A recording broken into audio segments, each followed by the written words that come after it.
And welcome back, everybody, to another episode of Benched with Bubba, episode 588. Going to recap the week in FAAB, week 6, that is in FAAB, talk about a few player breakdowns and much, much more. As usual, you can find me on Twitter at BDentric, and to help me do it once again on a weekly basis for the most part this year, find him on Twitter at Mike_Kurland. Mike Kurland, how you doing, my friend? Hello, Mr. BDentric. I always mess up your last name. Since even from the back in the day when I used to have you on my podcast, I screwed it up pronouncing it then. I'm not going to start pronouncing it right now. But otherwise, it's been screwed up my whole life. Don't you worry. Well, so are you. So it kind of fits. Makes sense. That's why we hang out together. Yeah, it takes one to know one. I get it. I appreciate you having me on as always, buddy. This is always fun to get on here, talk beforehand, and once we press record, we just kind of keep it going. So as always, thanks, man. Yep, always good. People can find all of Mike's work at Gaining the Edge Fantasy on Patreon, a little bit of The Athletic. Check out his YouTube channel, Gaining the Edge Fantasy on YouTube. GT Fantasy, sorry. I don't know what. You got it all. He's got it all. He's busy. Just follow him on Twitter. He's got it all there. Yeah, and Mike_Kurland. That's where you'll find. I post everything there. Yeah, all his player breakdowns and more. It's good stuff. Good stuff. He's growing the YouTube in a big, big way. So he's got a face for radio, but he's found a way to put it to YouTube. So we'll see how this one works out. Have you seen the fantasy baseball landscape? There's not exactly a high bar to clear when it comes to these mugs that we call faces. You know, that's true. Yeah, we got a little bit of a benefit on that one. Some news dropped on Tuesday morning. We're recording on Tuesday afternoon, and it was kind of sketchy over the weekend, Sunday and Monday, about Max Fried's potential situation of making a start this week, and that's clearly not going to happen now, as he is on the IL with flexor issue. They're hoping it's just a minor thing. They're saying the MRI does not resemble the need for Tommy John surgery, but he's basically going to get shut down so it can completely, inflammation can go away, do more, interesting, looks at it, I guess, imaging and whatnot. It sounds to me it's like we're like a 4 to 6 week, maybe 6 to 8 week scenario right about now. I guess seems like an all-star break thing for me. But what's your thoughts on this Max Fried situation? And when it's funny, when I went to Roster Resource, looked at the Braves rotation, it's really Spencer Strider, Bryce Elder, and Charlie Morton. That's the only 3 guys they have in the rotation on Roster Resource right now. That's how much of a mess it is. Well, at least Soroka should be nearing a return. That's good. Dodd in AAA hasn't really done all that much, been walking a ton. I don't know how Schuster. I'm looking up Schuster right now. I'm always late to the party here with this stuff. But I can't find him. Apparently can't spell his last name. Shocker. I couldn't say yours either. But yeah, it's one of those things where we're getting back to those guys from the beginning of the year. So whichever one's kind of hanging out is the one you should definitely be getting. But of course, you should be looking at Soroka if he's available. He's not really available in the deeper formats. But Fried, you knew it was kind of ominous when the manager's like, he's just missing a start. And then when somebody tried to ask him and press him, he kind of avoided it. That kind of tells me all I need to know. And Schuster kind of having the same thing, but I finally got it. He has better ERA, but if you look at the FIP and XFIP, it's all like 3 hit runs higher for Schuster. Not really striking out as many players as you'd hope, but the walks are out of control. 6 walks per 9 right now in the minors. So it's one of those things where we saw the issues creep up, early in the year, and it kind of carried back over to the minors. So yeah, right now it's Soroka, and that's about it. Like who they actually called somebody, I forgot who they called up actually, but I don't think it really matters in terms of relevance. It wasn't relevant. It wasn't relevant at all who they called up. I'm pretty sure it's just a bullpen arm for now, or it's like a opener type situation, because it's not looking promising for. I think they need to make an actual trade, go sign a guy, because even Soroka, from our Discord on Gaining the Edge Fantasy, I think it's Psyops has been talking about. He's a big Braves fan. He mentioned Soroka still has a little ways to go. He's not quite there just yet. So this is obviously less than ideal. Yeah, it's going to be a little while. They called up Danny Young, lefty Danny Young. So they do have a name I'm trying to think of. Oh, I hate how Roster Resource changed their. Well, Ian Anderson's hurt. He'd be another one. Vines was the name I was thinking of. I didn't realize he was injured, because Darius Vines was a guy that I remember looking at because he was on the 40-man beginning of the year, and when I did my 40-man prep stuff, his name popped up as just like a guy. Like, okay, they kept him, to avoid the whole Rule 5. And he's injured right now, and I don't even know why. So there goes that name where I was thinking maybe there, but they just can't keep their pitching staff healthy right now. Any pitchers, no matter what level they're at, it's pretty wild. Yeah, so right now, you're right. Like a trade seems potentially likely. I mean, this is a team obviously with aiming to compete. No reason why. I mean, they're going to obviously take their time with Fried. Kyle Wright's not coming back probably anytime soon with the shoulder. Yeah, this is a mess. This is an absolute mess right now. Wow. Yeah, this is not good. I laughed. Yeah, when I opened up that roster resource page, I was like, oh, it's worse than I thought. This is not Yeah. good. I mean, Because even Dodd got recalled when Wright went down and Dodd got lit up again. It's like Dodd and Schuster had great springs. They're struggling in the minors. Bigs might not be the answer for them. It's literally like, let's call the Giants up or call the A's up or call some crappy team and see what you can try to get out of them.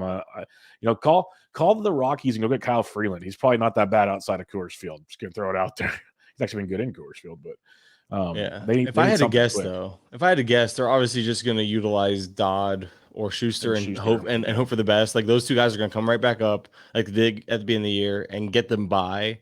And even if it's 3-4 innings, like, maybe once, twice through if they can get twice through the order through in like 4 innings, maybe they'll pull them and try to depend on that bullpen a little bit just to get them through till Soroka returns and maybe make a move from there. Or maybe one of them stands out. You know how that works. Well, they come back up after a rough go and they are, things click sometimes for a player randomly because a lot of stuff happens. And like, for instance, you're seeing Taj Bradley go down to the minors and first 2 starts back gets rocked. Is it because he's working on something? Is his confidence shot? Does he feel like is there a mental thing that we don't really see because he made it to the highest level, succeeded, went back down, and now it's like maybe he doesn't want to be. You just don't know. There's so many things that could potentially be going on. But same thing could be happening for the Braves guys. They started up with the year. They got their hopes up a little bit. They went back down. Now they're struggling. They're struggling to figure out and regain previous form. I don't see. Obviously, they're gonna have to turn to them anyway. So maybe one can come back up and maybe things will just click. It doesn't seem likely, but you just never know. Players figure things out on the fly. I mean, wasn't Bryce Miller also struggling in AA? Came up and has had 2 stellar outings out of nowhere. It's the thing, like, just trust the talent eventually. Just let the talent see what it can do. And that's why I'm trying to be optimistic here. Obviously, I'm not a Braves fan, so I mean, them struggling, the Marlins aren't exactly. I mean, they're over. The Marlins aren't going to compete, but they're overperforming right now. However, it's one of those things where I'm looking at this division, and the Braves have such a wide lead at the moment, especially with the Mets. Scherzer's injured, which we could probably talk about that in a moment. You have the Phillies kind of rebounding, but still trying to figure out their whole situation down there, and then obviously the Nationals and Marlins are just trash. It's one of those things where the Braves don't necessarily need those pitchers to be anything special for the time being until they get healthy, until they make a trade. So I think the Braves can lean on those young guys, see what they have there, maybe give some run and see if they can figure it out at the big league level versus working at things at the minor. I mean, they're going to have to. I'm thinking out loud. I know way off topic, way off tangent, but it's one of those things where trying to find the fantasy value. If I had to guess, I would say Dodd probably gets the first nod. Yep. Sorry, I had to. It's well done. Yeah, sorry. It's like it just rhymed. I'm like, it just sounds good. But yeah, Dodd does probably get the first look, but all things considered, I'm not really excited for either. Neither one of them are like must starts. And maybe the biggest takeaway is Bryce Elder keeps getting safer and safer in terms of having a rotation spot. Not that he was ever on the outside looking in, but it was getting close to like, and I'm sure like heck, he was dropped in my main because I think people were like, well, Soroka's due back in a start or two or a rotation or two. And next thing you know, Elder is not only still performing, but now it's more than secure for the foreseeable future in terms of his roster spot, rotation spot. So I think that's the biggest takeaway is Elder. Elder's like definitely. He's locked in now, and we've seen him be serviceable for 5 to 6 innings regularly. Like, he might not dominate, but he gets you through it. Where Dodd and Schuster, we haven't even seen that yet consistently. I agree. Dodd should get the first shot. I just sit and watch. I wouldn't be ready to add him anytime soon. Let's put it that way. But Elder would be the dude for me. You mentioned the Scherzer situation. He mentioned it on, I believe, Monday, that he was battling or he's playing through his scapula injury still. It's the guy that's missed so much time between injuries and suspensions this year. It's ridiculous. And then he's supposed to start on Tuesday, and right now it looks like he's not going to start. David Peterson got called up. It's not official yet, but it's like every tea leaf is pointing that direction. So David Peterson is in Cincinnati right now. There's a chance Scherzer misses his start, goes to the IL. Who knows what's going on? But he's been a mess. The actual Verlander's return was okay. Senga's been disgusting lately. Lucchesi and McGill have been blah. It's the Mets rotation is not great at all. So what do you think about the Scherzer deal? Because Peterson will get another shot here. We've seen Joey Budo have a few rounds in here. Nothing's great though. I think Peterson becomes the clear like who's next up / who you can stream as needed. We know Peterson's upside. We also have seen the floor. The thing about the situation though as a whole is when you think scapula, now I'm thinking Brandon Woodruff. That's what we just dealt with, and Woodruff. Obviously, it seemed like it was random out of nowhere. Next thing you know, he's out 6 to 8 weeks minimum. I think best case scenario is end of June from what I've heard on other podcasts. So I haven't really seen or heard anything otherwise. I looked into it and the quotes are like positive, but still like, hey, we're sure it looks better than expected. But what does better than expected means and how long does that actually translate to is to be determined. So if it's a similar injury, which again, scapular injuries, I feel like are always longer term injuries. I've never heard of one not be a longer term injury, especially, and he's trying to pitch through it. And my thing was, somebody actually asked me on Twitter what they should do. I'm like, honestly, this would be a week to sit. This was before this, and now definitely a week to sit Scherzer, because when a pitcher is throwing through injury, what happens? They usually either diminish velocity. I would say they overthrow, so it's either diminished velocity, diminished control, a combination of the two, or they actually get full on injured and leave mid start anyway. It's usually one of those outcomes, or a combination of said outcomes. So Scherzer's a guy that you shouldn't have been starting this week anyway, to be honest, or try to make plans around, especially if you could have. If you heard, was the news? But you said the news was like late last week, right? It was. About him battling through an injury. I read it on Monday for my first pitch podcast. That's the problem. So people might not have prepped for that in FAAB. However, maybe if you have, and say you can still set your lineups for sure. So by the time you're listening to this, you probably already had to set them. It's one of those things where you should have probably like, oh, well, I guess I'm facing a blow up here, but I'm going to do it. Like if you had Logan Allen on your bench, if you were lucky enough to have that type of situation, because Logan Allen's facing the Angels, not the best matchup, but maybe you said screw it and threw him in there because you rather get something versus a zero. You know what I mean? Yep. That's the type of decision, like where if you have a rough matchup, you might have had to make that decision and just I mean, it is what it is. You can't really do anything about it. But Scherzer, man, it's unfortunate. But yeah, David Peterson becomes that next guy, at least in my opinion. I mean, they already have him traveling to make the emergency start, aka he's starting tonight, is how I read that. You know? That's the way I look at it. Like, he's in town. He's somehow in Cincinnati. All of a sudden, they flew him out. They didn't fly him out from AAA to come to Cincinnati just to hang out. That wasn't happening. So in case they needed a starter, that was like, I think. Yeah, he's starting. So be prepared for that one, folks. Keep an eye on the Scherzer situation. A couple of players we want to talk about before we get into the add and drops of the weekend. There's a lot of really good ones. We're going to try to focus on that for a bit. But we'll start with Emmanuel Valdez of the Boston Red Sox. He was picked up in 41 OC League, so he probably wouldn't get to it on the FAAB part. So we'll talk about him here. And it's a guy that I've had circled in deeper formats. In 12s, I get not like running to grab him. But with Christian Arroyo going to the IL, it just opens up more time for Valdez, who has a homer and 3 steals on the season, hitting .324 with a sub 20% K rate, which stands out to me in a very nice way.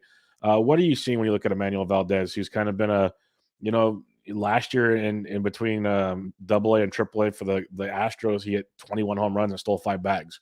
So what's your thoughts on him? I completely lost you on that one. I was too busy reading something. Who am I talking about? Emmanuel Valdez. God, that's what I thought. I know. Well, I got my ADHD kicked in. I apologize. So Emmanuel Valdez, I think it's very interesting with him.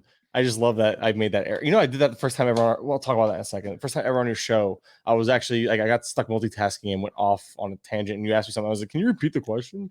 Anyway, so we're just repeating history here. Emmanuel Valdez, though, what's there not to like right now? The way he's playing every day against righties, at least. I did think there's gonna be a path to better playing time with the injuries to the infield, but they called up Dahlbeck, and Dahlbeck did pinch hit for him in a game, which I was reminded of because I missed that. Sunday was a very busy day for me, and I didn't get a chance to my rounds in terms of recaps. But if that's the case, if Dahlbeck is going to play second base, and which we saw him play middle infield, it was ugly. But if he's going to play second base on the weak side of a platoon, so that still limits Valdez's upside, but he's not much of a stolen base guy. However, he is 3 for 3 on the year. So obviously Boston's letting him run, even though the speed isn't really there, but speed doesn't necessarily dictate a player's skill in terms of being able to steal bases. So there's some speed there. The power hasn't shown up yet, but we know it's there after he put up the, nearly 30 in 2022 between those, 3 stops. I really like Valdez. I like the strong plate discipline. I hate all the ground balls he's hitting right now, but that's something that's never really been in his game, especially since 2019, 2018, or 2019 was the last time he spiked anything over even a 40% ground ball rate. So Valdez is a guy that I expect him, as long as he's in the lineup, he should be playing every day, at least against righties. And I think there's some power yet to be tapped into there that we should see come out. And I think overall he's gonna be a solid deeper league middle infield option. You just have to understand the schedule when it comes to Valdez. All right. No, I like he intrigues me. Like I said, I wrote him up recently for like deeper targets I think he's definitely one to monitor. Then the Christian Arroyo news made it even better. The Bobby Dahlbeck thing's annoying to this day, but I think there is something there with Valdez. I want to kind of see what the Red Sox decide to do with it. Let's talk Jon Gray, who in his first 6 starts of the season was struggle busing. He had 4 straight starts of 2 Ks before last Monday night's outing. He was giving up, 3-4 runs regularly. Walks have been kind of an issue for him. But he comes out on Monday night in Seattle, 7 innings, 4 hits, 1 run on solo shot to Ty France, 0 walks, and 8 strikeouts, a season high, 8 strikeouts. And you tweeted about it. I know some other guys did too. The increased slider velocity, which is very, very interesting to see. Obviously, was this a one-time thing? Is it sustainable? We don't know. But it was a transition he's made. And so what are you seeing with Jon Gray that, some people are losing hope in Jon Gray. If this is the Jon Gray we get going forward, that's obviously pretty amazing.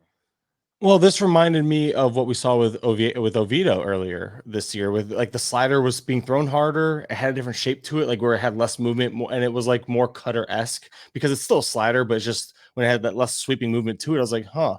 And then this reminded me of that, because not that I actually would have to go look at how they profile in terms of similar movements and all that good stuff, but that's just it reminded me of that because we saw the added velo and we saw the different shape in the slider. And I went back and watched the start, and I saw some sliders still have more cut to them and more depth. So I think it's maybe a fact that maybe there's 2 sliders there. Maybe he's, because there's a couple guys like Reynaldo Lopez, for instance, that have 2 sliders.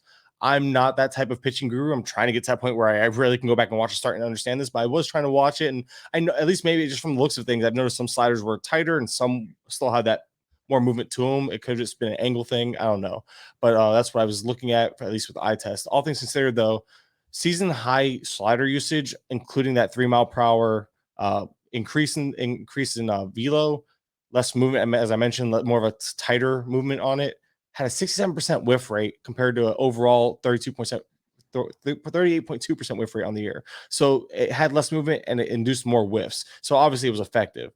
Maybe it's because teams haven't had a chance to adapt to it yet. So there's always that, which again, we saw with Oviedo. Finally, teams adapted and he's been getting hit a little harder. But all things considered, it's a tangible change here to at least help you somewhat believe in what we're seeing. Not to mention, it came with a season low 4-seam usage. So it wasn't just the slider change. It was a slider reshaped slider, a change in the whole slider as a whole, not to mention a change in the pitch mix with that fastball 4-seamer going down. So you saw production follow a legitimate change in attack. I always buy into that more, but it's one of those things where there might be a 2 to 3 start window for Jon Gray to really be above average and above expectations. And then there's a chance where teams adapt and maybe he's less effective, but that's speculation. You can't assume that. You can't assume that this can't be that point where last year, Justin Steele made that abrupt change to his arsenal and there was a huge spike and everything. And now it's sustained into first month and a half into this season too. So it's one of those things where there's reasons for optimism, and that's all you can ask for right now. And a lot of reasons why Jon Gray could be this could be the beginning of a strong run, or it could be a blip on the radar. However you want to look at it, it's still a promising sign nevertheless. Yeah, and he's healthy right now. Right, I say right now because we say that every other start with certain players. So he's healthy. We know the ceiling that he can bring to it. So if this is a fundamental change he's making, that is good. That is good to see. We'll see how that pans out. You mentioned Justin Steele. I always get happy when Justin Steele's discussed because so many people think, oh, how does he do it with 2 pitches? Well, he does, folks. Leave him alone. Next up on the list here is Nick Lodolo, and this one is frustrating. First 2 starts was good. It was what you wanted from Nick Lodolo. Since then, his last 4 starts since April 18th, he's allowed 20 earned runs in 17 1/3 innings. He's allowed 9 home runs, 20 Ks over that stretch. 10.38 ERA, 5.23 xFIP. Either way you look at it, not great. 17.6% K to walk. You'd expect a lot more from him. 11% swinging strike rate. It's been ugly for Lodolo. He's only gotten through 5 innings once in those last 4 starts. He's almost hard to even start weekly right now. People might say, oh, Great American Small Park. Well, 3 of those 4 starts were in Great American Small Park. So if you want to go there, sure. But the other one was at Oakland. So I don't know how you want to clarify that one for everybody. But what's your thoughts on Nick Lodolo? Because it is not pretty right now. So you mentioned it though. The home road splits are very notable. 8 of those 10 home runs have been, and granted, 22 of his 22 innings at home, 12 on the road. So there is that disparity, but we're talking 8 of the 10 home runs are at home. The ERA is 6 runs higher at home. 8.46 to 2.25 on the road. So there are legitimate huge splits home and road. You mentioned obviously the A's outing, but that's even with that outing, his road splits are still a lot better. But we're talking such a small sample, it's hard to say it's just a home road thing. And he's allowing more fly balls on the road too. So it's like he's actually inducing more ground balls at home, but it doesn't seem to matter because those fly balls at home go a long way. When you look at it beyond just the home road splits, but again, there are obvious splits there. He's walking less batters than before. He's still stranding as many as last year. So there's no real issues there. The BABIP is pretty inflated right now, but the home run to fly ball rate, the issue is he was a kind of a home run guy last year. 15.1% isn't low. And that was what it was last year for Lodolo. 27% isn't going to be what he is all of a sudden. But if that ball, which I believe has less drag and is kind of a little bouncier, not quite 2019 level, but the home runs are going to be an issue, I think, as long as obviously he's allowing the fly balls. And I mean, he has a 3.42 Sierra, which is about 3 full runs. It's like almost 3 runs lower than his actual ERA, which, Sierra is one of the better indicators. I don't know, man. There's still a lot of reasons to be optimistic. He's still getting plenty of chases. He's still getting swinging strikes. Lodolo's a guy that I'd be buying low on, but it's the home park is crushing him. I know obviously there's more to it than just the home park, but when you look at the home road splits, even in a small sample, it's glaring the difference. And not to mention, again, just missing 1 or 2 spots a game, it's all it takes to get hurt by that park. But all things considered, there's obviously better days ahead for him, but the weather isn't even warmed up yet. So if it just gets worse in Cincinnati. But it's one of those things where I expect him to adapt and get better, but the blowups can still be big blowups when they do happen. You know what I mean? Like even if he gets back on track and is kind of Nick Lodolo you expect for the next few months, there's going to be those 1 or 2 outings. Same thing with like Hunter Green, who kind of corrected course earlier. Hunter Green kind of started off the year kind of, issue like with these issues. The thing is Hunter Green still is prone to these blowups, which we saw one not too long ago where he was just getting hit hard. And it is what it is in that ballpark. If you have one day where you're getting hit hard, it's going to be worse than your average day getting hit hard, say at Marlins Park, or insert a third of the league or even majority of the league compared to the Reds Park. So you just have to keep that in mind. But there's a lot of reasons to be optimistic with Lodolo. But maybe for now, if you can try to play that home road streaming game, as long as he struck. But the problem is he can turn it on at any moment and you're going to miss a good start. But it's at this point, it's worth the risk. I would think like you don't want to treat Lodolo as a streamer type, but you kind of have to, considering the way he's getting beat up right now. That's the hard part. He's turned into a streamer right now, which is really frustrating because you didn't draft him to be a streamer. That's where it gets tough. Him and Hunter Green, like you mentioned, Hunter Green, his numbers are better than Lodolo. He's still having similar BABIP problems and everything there because the Reds' defense has always been horrific to top it off. But that was just kind of the thing, even in draft season. Like these guys pitch basically in it's a ballpark that is more conducive to offense than Coors Field. So like these guys are pitching in the best hitting environment in baseball about half the time. So grain of salt, and hope he gets more starts on the road than at home. Ryan McMahon, speaking of Coors Field, I wanted to bring him up because I wasn't as high on him this year as I was in the past, but I still liked Ryan McMahon, especially for his price tag, hopefully positional flexibility for you. He's primarily played he's second base, but he moved over to third base with injuries. So he's got that flexibility again, middle infield, corner infield, which I liked a lot. And he's almost like you could just pencil in like 20 to 25 home runs, hit you like 250-ish, give or take. Just consistent numbers. We have not seen that so far this year. He's hitting 203 with 4 home runs and 1 stolen base, striking out almost 36% of the time. I wrote him up in an article this past week. Over just the past week alone, he struck out like 44% of the time. He looks kind of lost at the plate right now is the nicest way I can put it. What are you seeing with Ryan McMahon that maybe it's not just common sense stuff? He looks bad. It's hard for me to want to give up on him. Obviously, playing in Coors, playing every day. He's 28 years old. I don't think this is who he is, but it's pretty darn bad. So the strikeout rate should positively regress here. And I say that because when you look at McMahon's like underlying profile, he's not chasing. He's actually chasing the least amount of his career to this point. So his O swings at 26.9%. His average is 29.1%, and league average is usually around 31, 32. So he still has that really good plate approach in terms of like eye for the ball. However, the swing strike rate is up. It's not a career worst by any means, but it is up almost a full 2 points from last year. And it is above league average because it's at 12.9%. So there is a little more swing and miss, but at least he's swinging at balls in the zone more. Like the swing rate and the zone swing are all up. He's just not making contact in the zone right now. Because when you look at the rest of the underlying profile, you're looking at the barrel rate is really strong. The hard hit rate is really strong. McMahon should be better than he's been. And that strikeout rate looks like it's more of a passivity thing. There is some swing and miss, obviously, as I mentioned, with the swing strike rates for McMahon. But all things considered, you're looking at like kind of the same player. Just the strikeout rates, the strikeout rate number itself seems a little inflated for what it should be. I think he could correct that, especially with his history. And if you look at the home road splits, that's kind of what I was looking at with him. OPS at home 818, on the road 526. I mean, there you go. There's your issue. He's still not. He's been good on the. It's funny though, because that's lefty righty splits. I'm sorry, but yeah, it's one of those things where his lefty splits are bad, but he's not hitting righties like he's supposed to. I think there's a lot of good coming his way. It's just one of those things where I'm trying to like really find where he's struggling, and it looks like it's a home road issue and just some strikeout issues that I think will correct themselves. Again, going back to just history.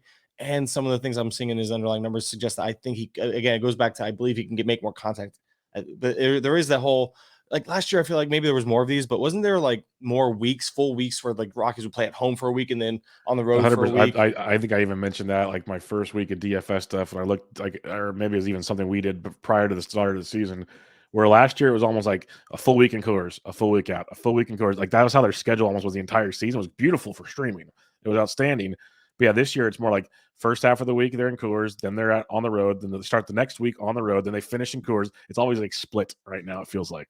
So then I'm wondering, how is that affecting him more than usual? Because obviously the whole thing, the Coors hangover, and by the time he's getting adjusted, he's back in Coors, and then he's back on the road. And then once you're like, and if you keep flip-flopping like that, and by the time you adjust to being on the road again, now you're back in Coors where the balls aren't moving the same. And the home road splits, are they going to be more stretched out than usual in terms of like, is there going to be a greater difference than usual considering the schedule being pretty much 3 on 3 off, 3 on 3 off, and the adjustment periods not being as long one way or the other? So I don't know.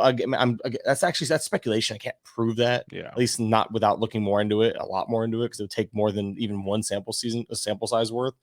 But one season sample size, I should say. But anyway, McMahon's one of those things where I was with you. I was kind of like, I was in at cost because I really liked him at cost, but then I never got him because either A, somebody was higher than me on him, or B, I got a lot of Young. I got a lot of Josh Young and Matt Chapman. I started falling into that category. I think I actually have zero McMahon, which wasn't even by design, because I really like the idea of getting McMahon third base. He was going to gain second base, which, he played second base for a good portion. He's actually split 17. I'll say 17 to 18 starts at each position right now. So he might even enter next year with dual position eligibility. But it's one of those things where I really liked the idea of getting that, and I still never got him because there was always somebody higher than me on him. So again, it's worked out in my favor. Definitely. But maybe that tells you I wasn't really in on him as much as I thought, because obviously if I was in on him, I'd have a single share. But it was one of those things where I just preferred other players around him a little more, or I preferred the price of a guy like Young who was going behind him. Regardless, it doesn't matter. No one cares about how it worked out in my favor. What people care about is if he's going to turn it around. And I do think there's better days ahead, all things considered. I just don't know how much the schedule, because I think it Silver or Modica, somebody mentioned it, Modica maybe, that they don't have their first full Coors series for like another month in terms of like a full week in Coors. Yeah. And I don't know how much that's gonna, if that's one of those things that just how much does that affect a player going in and out of Coors so much? I don't know. I can't speak to the last time I saw it this frequently. That's why I'm like, it's a speculation, but it's one of the things where when you look at the splits and you look at the player and you're like, there's track record, but he's been below average, but even below average, his WRC pluses has still been 30 points higher than they are now. But a lot of his underlying numbers are kind of the same. And it's like, I still think he's more of that 240, 250 hitter than the 203. I don't know. I'm not overly optimistic. Would I go out and buy low? No. Because just no. It's one of those things where you kind of just have to eat it or drop it. I'm not dropping them in a 15, but in a 12. That's where this comes from is a lot of the players that we put on this list are actually discussed in the GT Discord. People are asking, like, should I add drop? Should I trade for this guy? McMahon was one of them this past week. And I still can't do it in 12 teams or less just because I think there's more there. And what's the replacement value on the waiver wire actually going to be? Well, that's what you're like right now. Guy. Would you rather have Nick Senzel right now than McMahon? Probably. And that's a waiver wire guy. We just added him in our OCQ just because he was there for whatever reason. Actually started him over McMahon. Go figure, because we have McMahon in that league for reference. So, and once a week I have to do the reminder, at least once a week, where I tell you I hate 12 teamers because it's such a harder game to play in terms of like I tend to overvalue players that aren't as valuable in those formats. So maybe that also should go, but maybe that plays into my favor in terms of having a quicker trigger finger. Like, okay, cool. Because I don't see this guy being as valuable as I thought, or even at his value, how much less am I going to be able to get off the waiver wire even rest of season in a 12 for certain positions for certain players. That's how I'm looking at it. And right now, like for instance, we have McMahon on the bench in that league because I'm not even asking anymore. I'm just kind of making the moves and managing it myself, just because I'm having fun doing so. Because again, it gives me that opportunity to get a peek into 12s. All I do every week though is ask, hey, here's all the guys I like. What should I bid on them? Because that's where I have that disconnect of I know what I do in 15s, but I also understand OCs and 12s are kind of the Wild West. It's been kind of the term everyone's using, and it's very true. But I'm getting off. I'm really good getting off topic today. I'm really enjoying the natural conversation. Well, because I think player talk is important. But that's why I wanted to bring up the McMahon thing, because but what you said about starting Senzel and benching McMahon, that's what I'm trying to do. I'm trying not to drop McMahon. I'm trying to keep him around a little longer until we really see what the heck's going on, because the weather's going to warm up and all that. Yeah, I know. Exactly. I don't want to give up on him just yet, because this could still be a guy that's got 15 to 20 home runs in that bat and some production. And I think right now, when you look at rest of season projections, if you're a projections guy, you gotta love what you're seeing. You're looking at 15 to 18 home runs, depending on which one you look at. You're looking at a 240 to 260 hitter. You're looking at the strikeout rate improving 10%, because again, you're getting back to your last 2 seasons combined. I think. See, maybe the batting average is a little optimistic, but I guess that batting average would have to be there in order for it to get back to what I'm expecting. Yeah. So I do think so. If you're looking at that, you're looking at a very solid, palatable corner infield type. The problem is, I just don't think he's going to be that. I don't think he's going to be that starting third baseman. Like, you target him to be your starter. That's where it's going to be an issue. He might not live up to that hype, because part of what drove his price was the fact that he was a known quantity in course, still batting in the middle of that lineup. More than likely, that kind of drove his price in a very unsure third base market. There was a lot of people not really sold on Young. Matt Chapman there was a very big division on Matt Chapman in terms of like, oh, that's who he is, or hey, it's a contract year. We know what he's been. And there's been kind of that whole like back and forth on Chapman. And I think McMahon was always like, and kind of with Bohm, you know what you're getting. You know what you're getting. There's a little bit of upside, a little bit of intrigue there, but you know what you're getting. And I feel like that kind of goes back to what pushed the other third base market too. If you go back and look at Henderson and Bregman, those were supposed to be the guys that were like the end of a tier. Well, they've been the end of the tier below them. Yeah, so far they've been started the bad tier now. Yeah, it's one of those things where it's wild, because it goes to show you that, and me and Zimmerman don't always see eye to eye. So I agreed with him though. I ended up coming around realizing there was no scarcity at the position if you honestly started, and that's where projections kind of opened my eyes to, where if you look at players like numbers and factor in the upside separately, or factor in what you want to factor in terms of like preference, you realize that third base wasn't as scarce, and now you're seeing it because you're seeing Muncy break back out. You're seeing I mentioned, I can't how many times I mentioned Young and Chapman in a podcast, but you're seeing are you rostering those two guys by chance? Are they on your team, Kurland? Yeah, a lot. Yeah. But yeah, so I'm biased. But like, no, Bohm, I have no shares, but I really liked Bohm because of, and things about Bohm but I think he's actually fallen closer to projections. I haven't looked back into him. So he's come back to earth a little bit since that early hot streak. But it's one of those things where Bohm, like the reason why I liked Bohm was because he was showing the power gains in spring, and not necessarily the power gains. I could care less about the actual production. It was the fact that we saw Bohm put on that muscle, make a point to try to be more power producing, and then if carried over into the early part of the year, and then you mentioned kind of came back down to earth.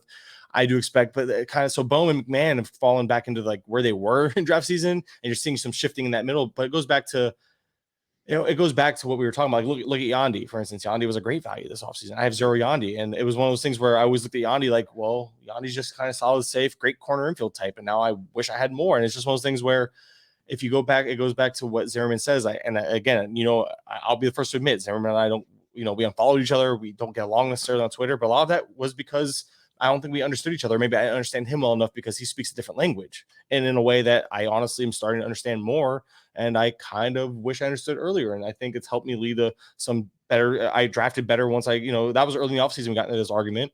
And then by late draft season, I kind of adapted to realizing that, he was right in the situation. I felt wrong. But I still, I'm not quite the projections person that a lot of these guys are, but I've made it a point to put them into my analysis, at least in draft season.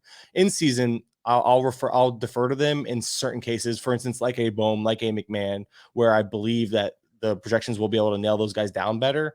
But guys with like legitimate full changes in their profile, that's where I start differing from projection systems. And that's where I like to still interject my own personal bias or stuff like that. So that's where it's like I've learned to kind of, I like to incorporate them, but at the same time, I like to kind of do my own digging on a player and seeing if it's, I don't just take him for face value anymore is what I'm getting at, or really ever did.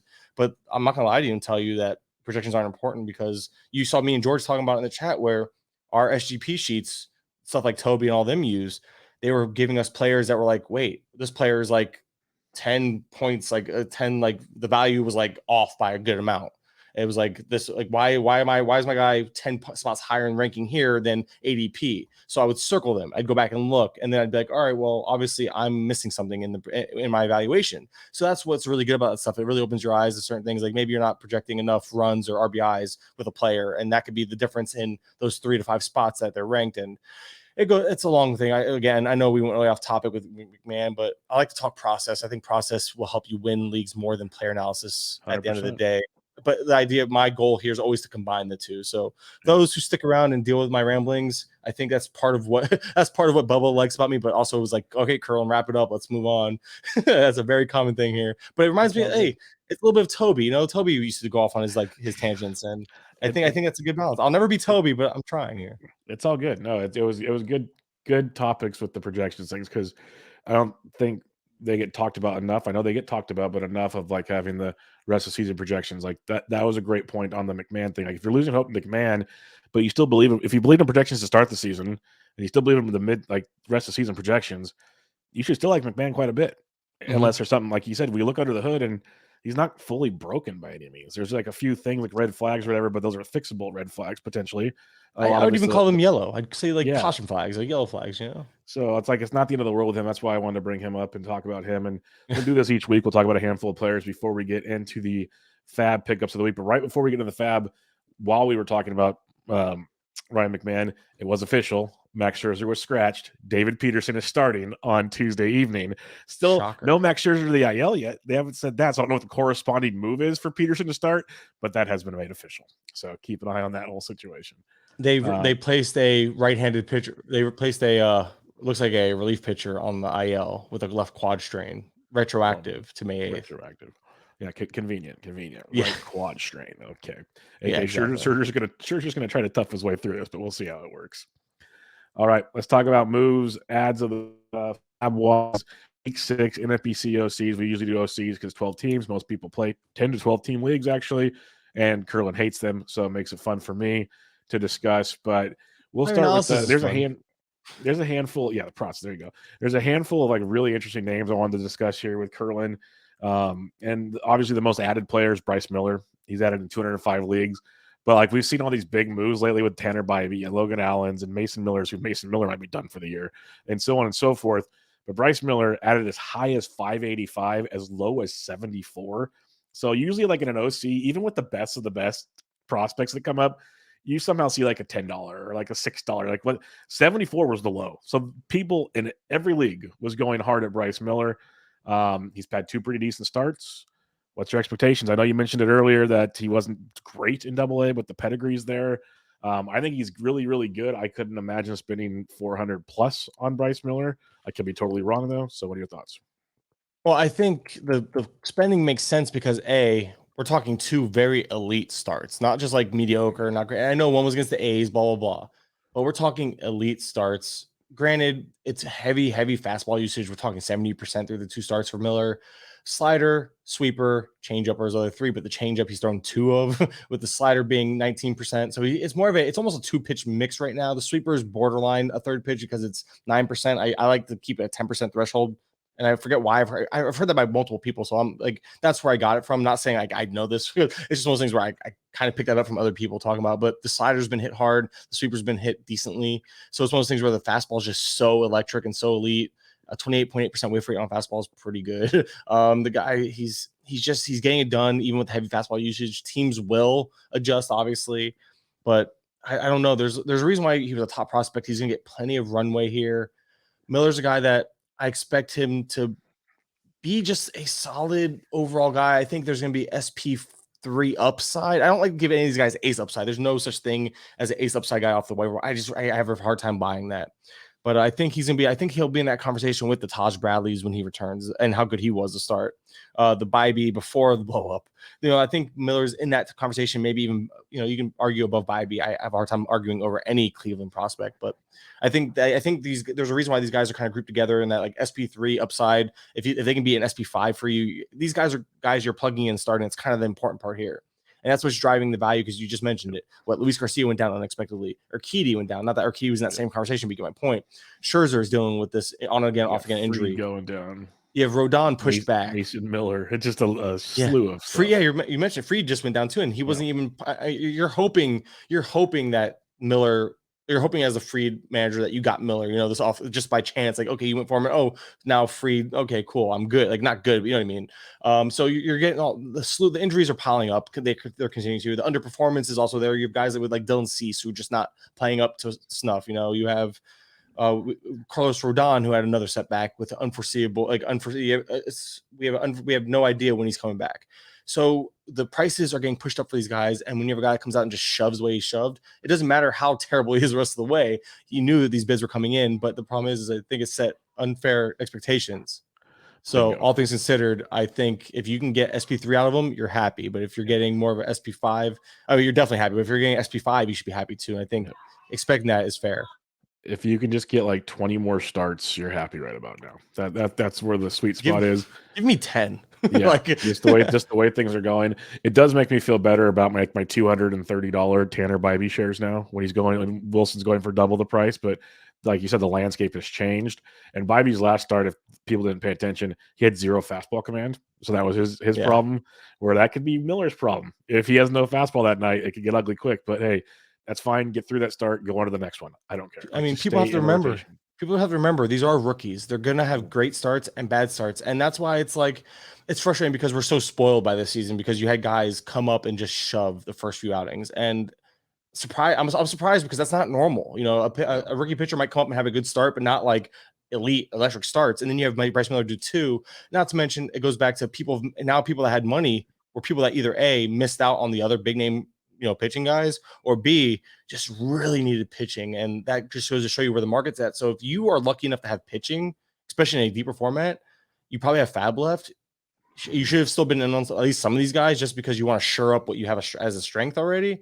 But now it's like, I'm over here personally, I'm waiting for closers. I put $3 on Ian Hamilton. He pitched the 7th last night. I'm like, well, good thing it was only $3. Do I think he'll factor into the saves? Sure, I think I'll get in there, but I need saves bad. So now it's like I'm setting myself up to where I'm saving up for like a legit, like, hey, this guy is the closer. Which the problem is these days you're not getting that, because there are no secrets anymore, right? So there are no, where did he come from? Everyone's stashing people, and so I'm hoping that as my team stays relatively healthy, if it can.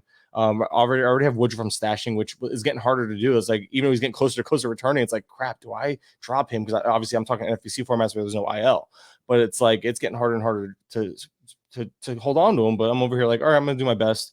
But it's like, I need saves bad. I need a spec, and I want to spec cheap. I don't want to spec on like Boxberger, who went for a good price in my league, ended up losing the job in that week after he went. So stuff like I want to spec on more sure things, and maybe I should have been more in on Jason Adam. Maybe I should have been more in. Oh, he went for 200 in my league. There was no way I was getting him. I wasn't paying that for him.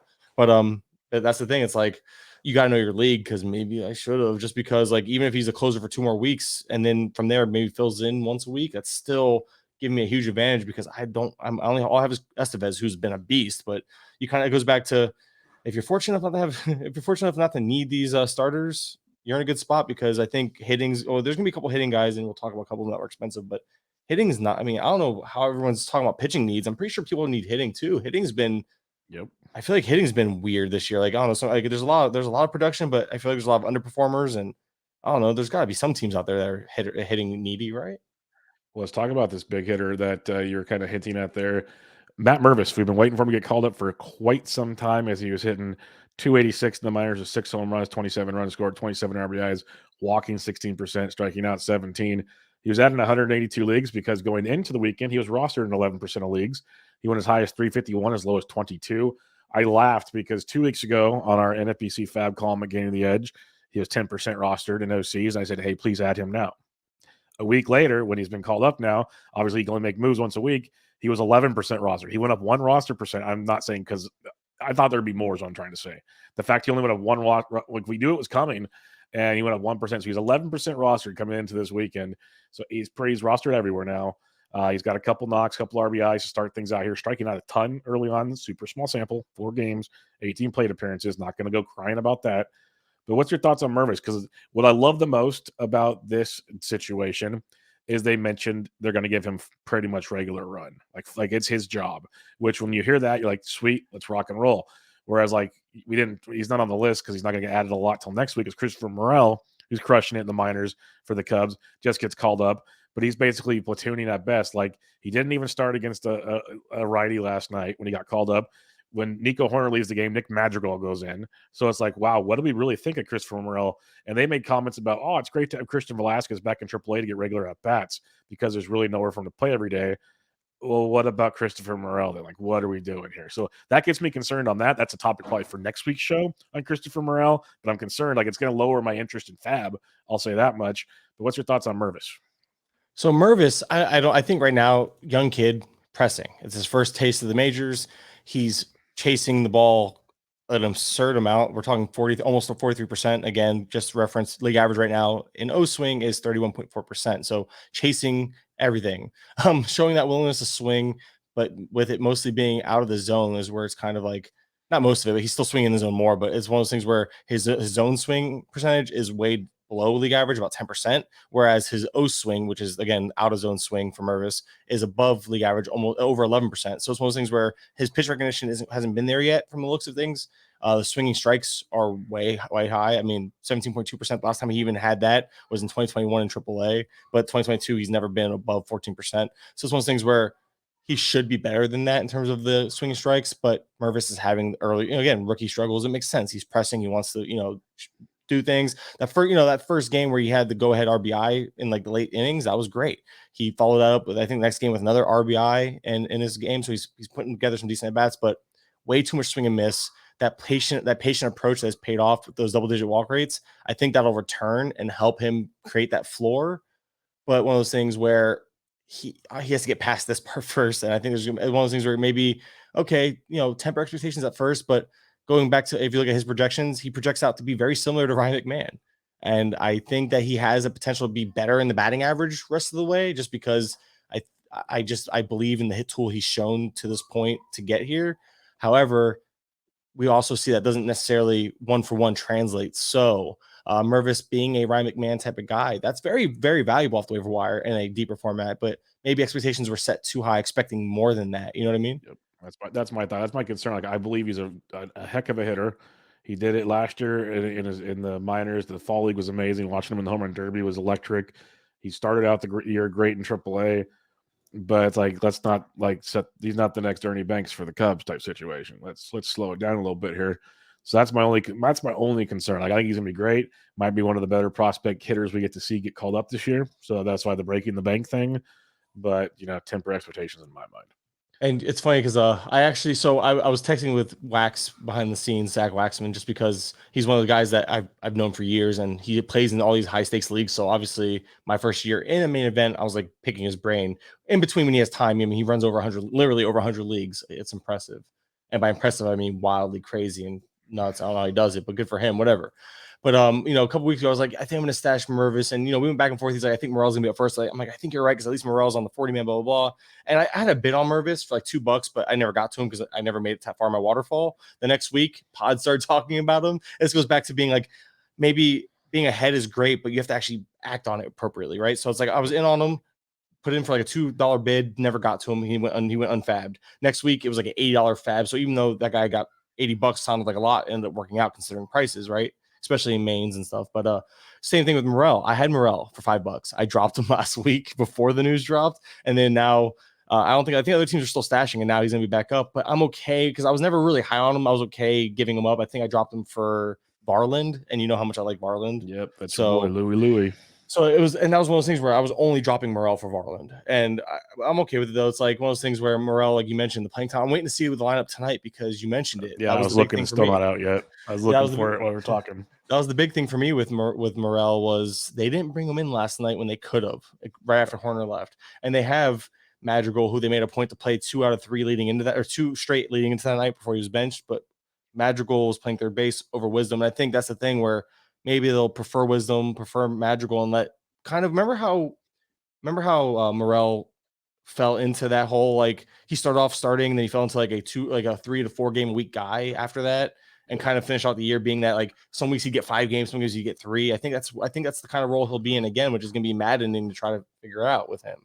Because he's got such power speed, man. Like, the tools, his tools are amazing. Like, no one's questioning that. No one's questioning the tools. It's the fact that in spring he has like a 40% strikeout rate in spring, followed that up with 30% in AAA, where it's like, so what do you expect when he gets to the majors? He's still probably going to strike out a whole lot. But the thing is Morel can get hot and carry. Like he did last year. We saw him go off for like 2 to 3 weeks. I think it was maybe even a month where Morel was absolutely like, must start, and then just fell off a cliff. And I think that's kind of what you get with these profiles, with the volatile strikeout rate profiles. But the tools are undeniable. But we're questioning here: is the swing and miss there for Morel, or is he going to have more contact? And will he play enough? And the fact that you have to ask these questions, that's where it's like if you have him by now, great. But I'm, like you mentioned, I'm not going to be going out and, like, he's available in my league, I'm not going to go crazy on him. I will bid on him just because I want that upside, but not as much. I don't think I'll be near the high man on him. And normally I'm not, like I said, I'll keep some stuff to my chest, but I'll be pretty upfront about players like this because, first off, who's not talking about him right now? Everyone's talking about Morel. That's why I want to bring him up, just because the playing time is much more an issue than I think we thought. Because we thought since he got called up, it's his jam. And I know it's only Tuesday. I'd watch the rest of this week very closely. Very, very closely. If he plays 3 out of 5, how do you feel about this? And say he plays against, like, I don't know how many left. I have to look at the rest of the week, but say he plays 3 out of 5 going forward, and like 2 out of those 3 were against righties, one was a lefty. Would you just assume he's kind of in that role again, where he's playing 3 to 5 games a week? He's like a 60-40 guy right now, like a Chris Taylor-ish. Yeah. Where Taylor, like, last night pinch hit a home run. So it's like, well, did you start him because he was pinch hitting and not in last night? You know what I mean? And the beauty of Morel, similar to Chris Taylor, is he can play all over the diamond, infield, outfield. So any little thing. That's why last night was frustrating when Horner goes out. You're like, sweet, bring in Morel, and that did not happen. And that goes to show you that they already have that. And I think Madrigal's defense might be a difference maker. I have to see how obviously Morel graded out. I can't get guarantees the wrong word, but I'm pretty positive he's got a better defensive skill set. And that matters these days, especially with the shift being banned. Like, you're seeing players get moved all around the diamond, but they still need, but there's so much more range to cover now because there isn't that extra fielder on each side. So a good defender is going to get preference, I think, especially with the Cubs. They have guys like Stroman, Steele. These guys give up contact. They're not strikeout guys. They need that defense to allow their pitching to play up. So we'll see how that goes. Again, I know we're getting ahead of ourselves, but these are the names that people are talking about and want to know about before, because everyone makes fun of the whole FAAB review thing, and I get it. Like, but at the same time, I enjoy doing them because I think I try to make a point to talk about process a lot, and we get into process. I think process helps long term. But yeah, a little FAAB review. There you go. There's a name. Christopher Morel, shocker, name to watch. I don't really think right now. Keep him on your watch list, folks. Keep him on your watch list. We'll talk about him next week. I guarantee you. All right, we talked about this guy last week, so I just want a quick question for you. Michael King was added in 172 leagues, 211 max, 2 men. So people finally woke up to this conversation that I got him for like $3 in a couple leagues last week. It was glorious. Clay Holmes is not good. Shut up. Not good. This is not this case. This is not a personal attack on you, even though I guess I could have made it one for sure because that was your. Oh, no, it's personal. I was so in on him. I was so wrong. Like, just quickly, as quick as you can. How much are you believing it's Michael King's job now? As quick as I can. I like that. I think Boone usually picks a guy and sticks with him. That's why it's weird. The last time they did this whole like matchup thing, it was until Holmes ran with it, right? So it's one of those things where Holmes has been better his last 2 outings, so that was kind of encouraging, and he's still being pitched in high leverage situations. And they came out and they threw Ian Hamilton's name in the mix yesterday, but then we saw Ian Hamilton come in the 7th. Granted, it was a 3-run game, 2 men on already, and heart of the lineup. So it shows you the level of trust they have in them. I think that's the issue. They have so many names, and they can kind of mix and match as they please. They've already talked about bringing King in more of a one inning scenario versus the multi-inning scenarios. So that's already kind of trending in his direction. I do actually buy into it being a closer by committee situation for now, because I think once Boone figures out which guy he prefers, or if Holmes can regain it, then there's going to be that decision to be made then. But for now, I do actually buy into it. I think King is the favorite, and that's my unbiased opinion because King is the only freaking reliever I don't have on my team, because the week I went for him, I bid like $4 or $5. It was 2 weeks ago, actually, and someone bid like 17. And at the time, you know, it was speculation, but it was still Holmes' job, and then Holmes went out and blew another save since then. But anyway, Holmes' last 2 outings, just to go back, just to talk about him, back-to-back, you know, 1 hit in the last 2 outings total, scoreless. And the big thing is he completely revamped his mix. Can you tell me which innings he pitched by chance, real quick? I think it was the 7th and 8th. Yes, 1 7th, 1 8th. One was 7th for sure. Yeah. So you don't have to listen. You don't have to tell me, but that was the first one. The second one was the 8th. So he's already trending properly. You know, he went from the 7th to the 8th. How much better could you on trend, right? But it's one of those things where I'm aware it's still high leverage though. I guess the reason why I'm optimistic still, or at least trying to hold on to optimism, like I didn't drop Holmes in a deep because I'm in a 15 teamer where I can't really afford to drop him. But I think he can still factor in because A, Boone, that's Boone's guy going back to the midway last year. B, we saw him again back-to-back successful outings. Didn't allowed 1 hit total, and we saw tangible change with it. It goes back to how I mentioned when I look for changes and stuff and success to follow. It's a small thing, but we saw the sinker usage dip way down especially last outing, but the outing before that also dipped down. And then we saw him utilize the secondaries more, the sweeper and slider, both spiked up, especially in that second outing again. So it's one of those things where obviously maybe he doesn't have a feel for the sinker right now. The weather's still, you know, I've seen the Yankees pitch in a lot of crappy weather games, a lot of rain, a lot of, you know, cold. I'm not saying that's an excuse because the other guys are succeeding just fine. But it's one of those things where at least Holmes is showing progress. And I'm in this, I got this weird, maybe it's because of all those years of Chapman just holding on to that job no matter what, you know what I mean? Boone has just proven to be like, when he likes a guy, it's kind of his guy. And I do believe that maybe Holmes is in the doghouse right now, but the second Holmes can show 3, 4, 5 starts of 3, 4, 5 outings of success, he's going to get a shot to close again. And then when he gets a shot to close, he'll be closing like every other opportunity. And then that's where I wanted to go with this. Are you going to try to stash Holmes right now, or are you just going to kind of wait? In 12s, I'm probably holding on for 1 to 2 more weeks if I can. In 15s, I actually have him starting this week because I'm chasing saves. I have him and Hamilton in my lineup because I have enough 2 starters and I need some help with whip, and hopefully he doesn't ruin that for me. But you get my point. Is I'm in that format. I am holding right now in most cases. 10 teamers, you could drop him, but other than that, he's a guy that I'm not letting go because I think if Boone can have his guy be that guy, you know, shows like, oh, he's back. I think Boone gives him that opportunity again. Maybe I'm banking too much on this gut feel, but we've seen him do this. We've seen Boone do this. However, they are treating King more traditionally, especially now that they are trying to get him away from multi-inning relief appearances. So I do think King's gonna be the favorite, but I do buy into all the reports, including Boone himself saying that it is a committee right now. So we'll see what happens. We shall see. A couple more guys to talk about here. JP France of the Houston Astros got called up because of all the injuries between Garcia and Urquidy in Houston. France went in 154 leagues as high as 147, as low as $1. He went 5 shutout innings, striking out 5 against Seattle in his debut. Was pitching great in the minors last few years. Big time strikeout stuff. Ratios have been good. Last year he pitched 110 innings, so you're hoping for 130 or so this season. I was very in on France because I think there's a spot for him for now. Everyone wants Forrest Whitley. I get it, but they keep kind of downplaying Forrest Whitley, which makes me wonder there. But France is, you know, he's here. There's 2 open rotation spots. I took my chances here at a discount, kind of like how you did Louis Varland a couple weeks ago. He was my Louis Varland this week. Let's take the cheaper option who might get some run for a bit and see where it goes. So I picked him up a lot of places. He's going to play on a team that's going to give him a lot of chances to win, for one. And the strikeouts is something I really, really like to see that carry over potentially from the minors. So I liked France.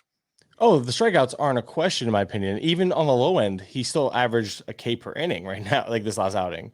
It was one of those things where what happened to where the walks have been a huge issue.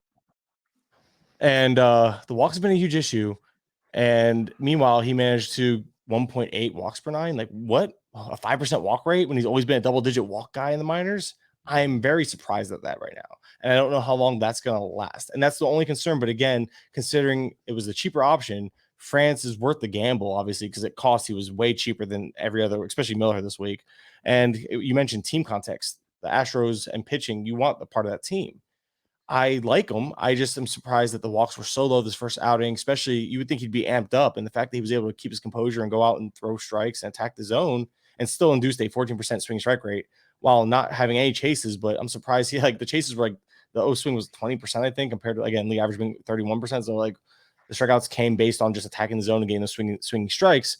I'm just wondering, do the walks rear their ugly head and cause issue? But again, considering the cost, I think that's baked in. Like, you're not expecting him to be amazing, but if he surprises and gets the walk, suddenly just attacks the zone and lets his stuff play up, maybe he could be better than we anticipated and still, limit damage while striking out enough players to be relevant in the strikeout side of things. I don't know.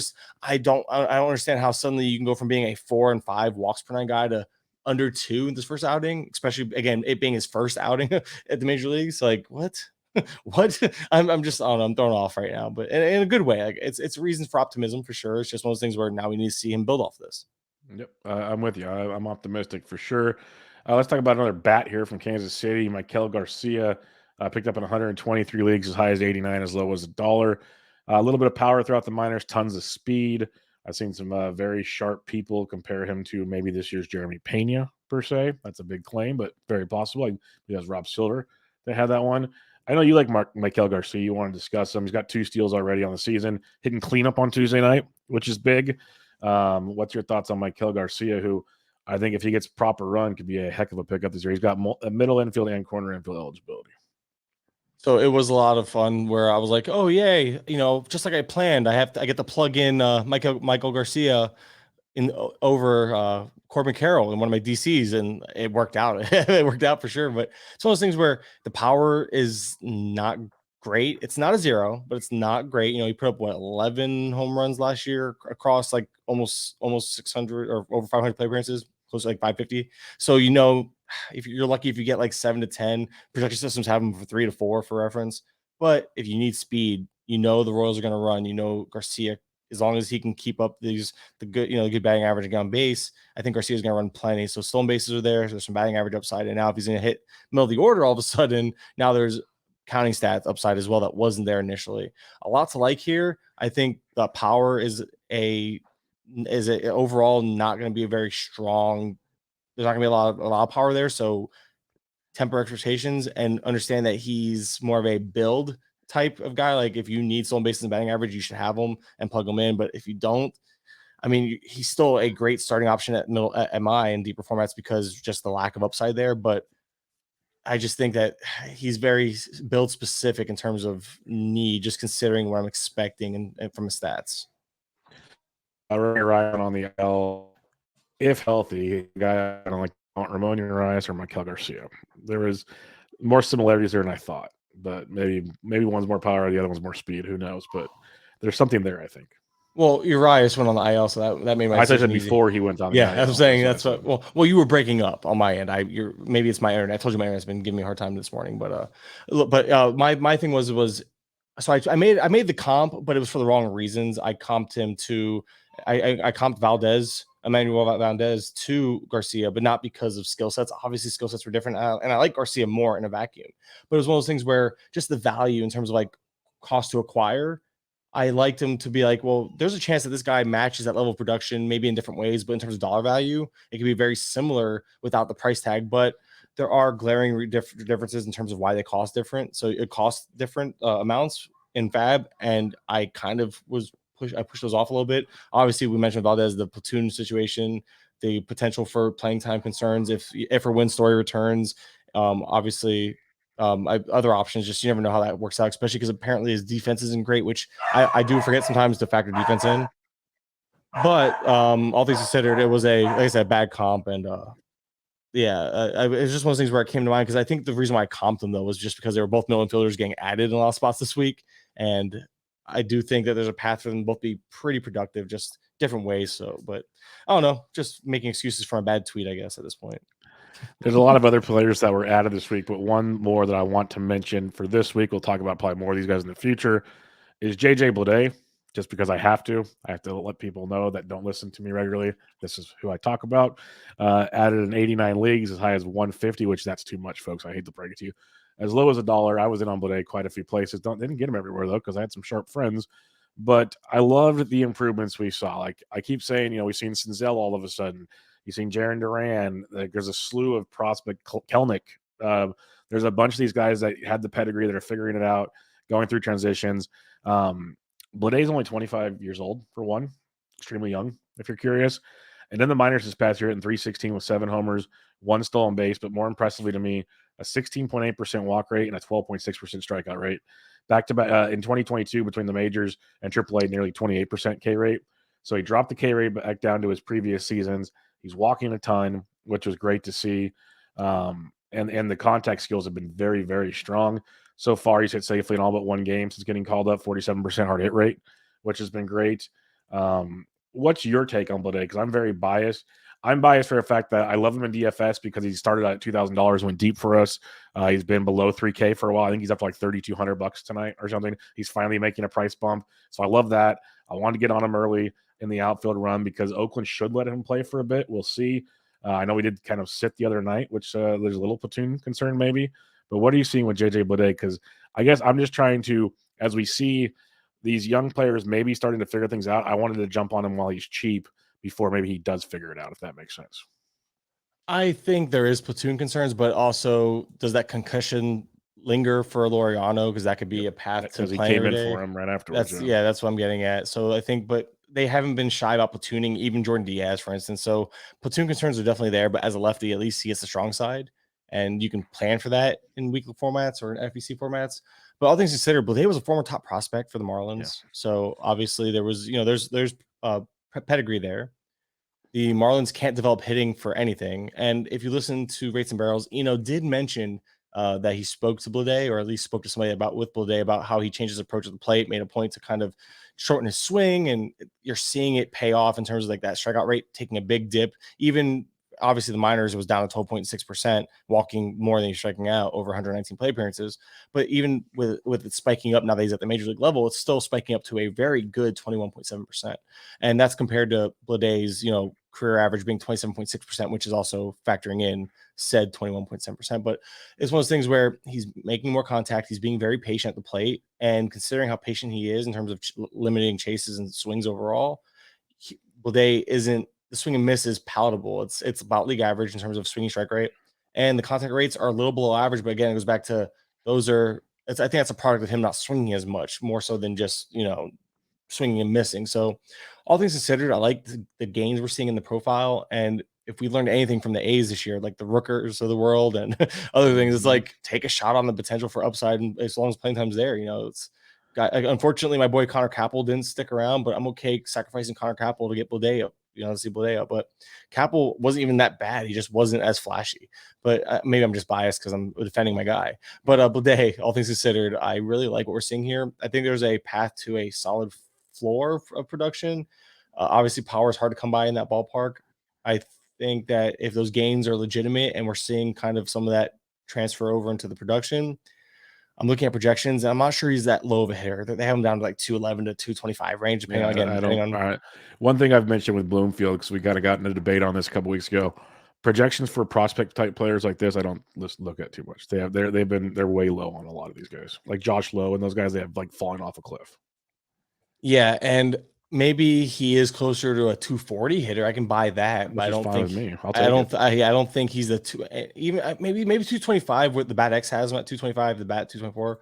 Maybe that would be the absolute floor. But I think there's a reason why. Again, if those changes are legitimate, which early on, again with the lack of strikeouts, it's easier to buy into them. I think that those projections are a little low on the batting average. But again, considering where he's playing, the power might unfortunately be closer to the truth than I'd want to admit to, because I thought maybe, we saw him hit 25 home runs last year across AAA and the majors. I thought there was closer to a 20 home run bat here, but maybe he is closer to the 14 to 17 home run bat. We saw Sean Murphy. Look what Murphy's doing this year in a real ballpark. You know what I mean?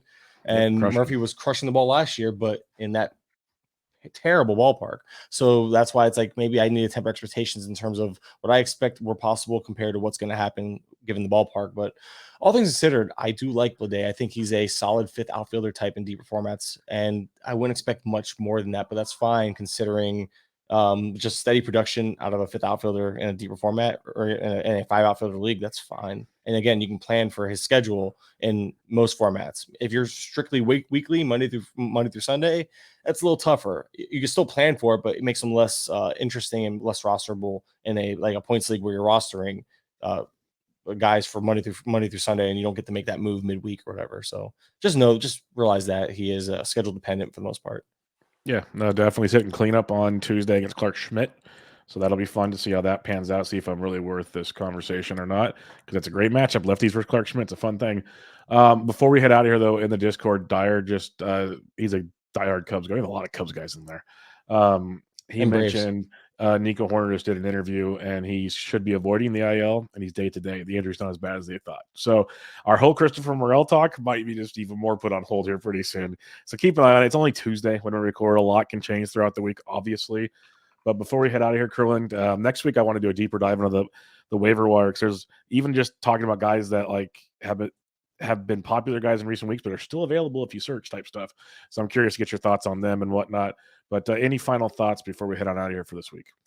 I'll give one more name just for a preview name for a deeper format. It's Casey Schmidt. Schmidt got the call for the Gigantes. And, I like that a lot. You know, we saw how good the spring was. The spring was flashy, and the glove will play. So the glove's going to keep him in the field between second and third, because they mentioned he played second a little bit. So maybe they put him at second, get Wisely out of there, because my boy Wisely, but really all he was a kind of a flashy, toolsy guy in terms of like power speed. But the batting average has been an issue. Anyway, it doesn't matter. He's probably out of the picture.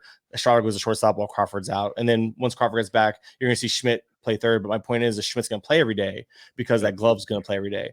And there's been big improvements in the strikeout rate. I don't know if the power is going to translate that well. Obviously, just one home run in 145 play appearances. Yeah, we saw it in the spring. But at the end of the day, if he's closer to, he's been a 300 hitter for 3 straight stops. So if he's giving batting average, playing every day, probably hitting bottom third lineup to start, but potential move up, because you know how the Giants are. Anybody hitting hot will move up.